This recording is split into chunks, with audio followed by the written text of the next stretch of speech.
Hey crafters, it's Muriel and I'm here today to show you the first set of Christmas tags that I have completed.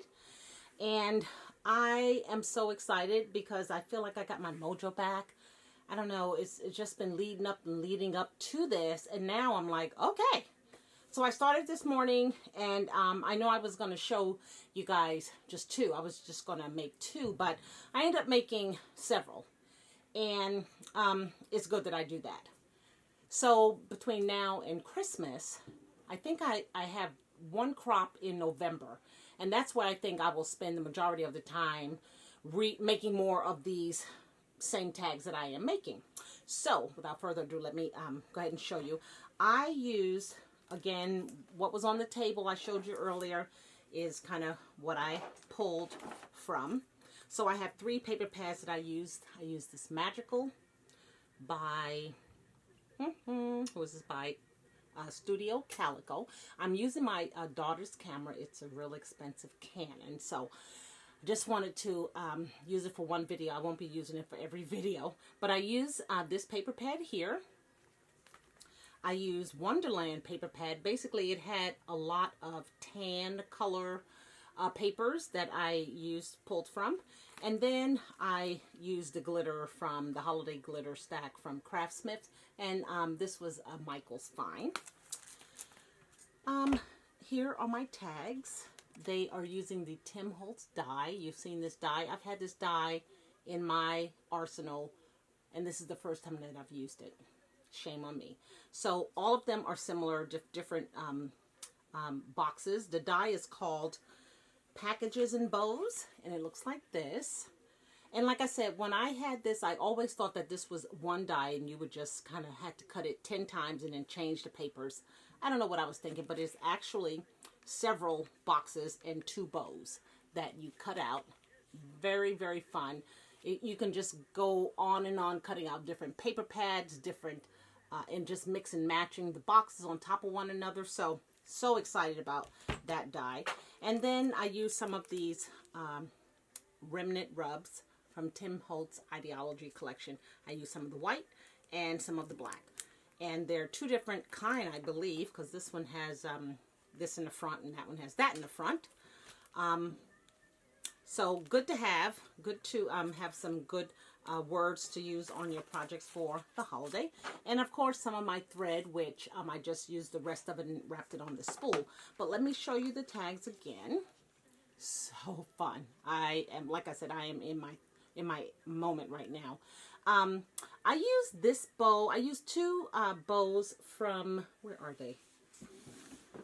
When I first started, those were the first two that I made, and these are called Cute Clips by Bella Boulevard, and they had red and black, so I pulled the red and black ones and took the paper clips off of them and just hot glued them to the top of that box. This is from the Tim Holtz.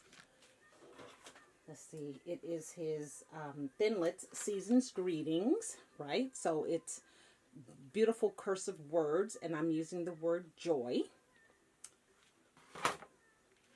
And then I use a charm, and this year I decided to pull out some of my seam binding. I have lots of seam binding. It wasn't on the table, but let me just show you. I was on a seam binding kick many years ago, and then once I put it away, I had not used it.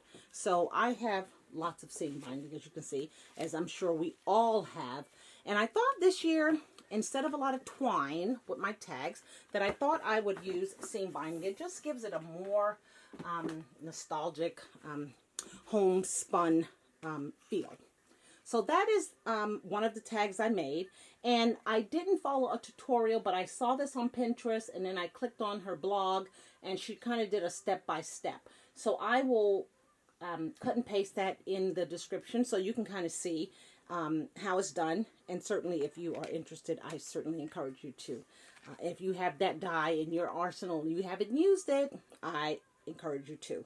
So here is me playing with different papers. The stack of the boxes is the same, and the bows are positioned the same, but the papers are what is different. The packaging on the papers. So here is one, and then this is a die from Tim Holtz Thinlits as well. I think it's maybe this year or maybe last year.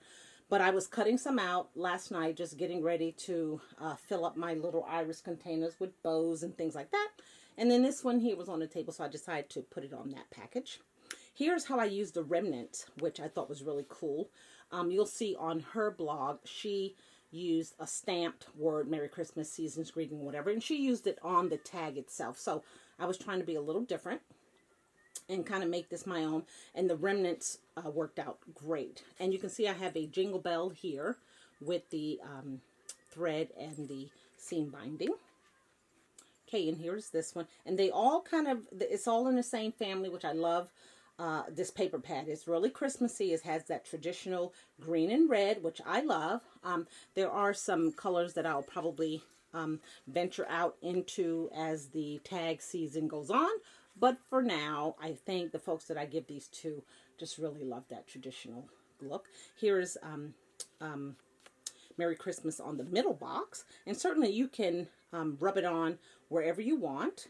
And yeah, don't forget the dot in the word joy, because I had to go back and find the dots and put them on. Here is one of the rub-ons here, December 25th. I just thought that was so cool. That's, I don't know, that's the sentiment here. I haven't done anything on the back, so I won't show you the back. It's just chipboard. But I'm thinking about cutting out some banners and then putting the labels on back. So by the time I make more of these, I'll show you what the back looks like. Okay, and then here's another one. And the bottom of this package says Happy Holidays.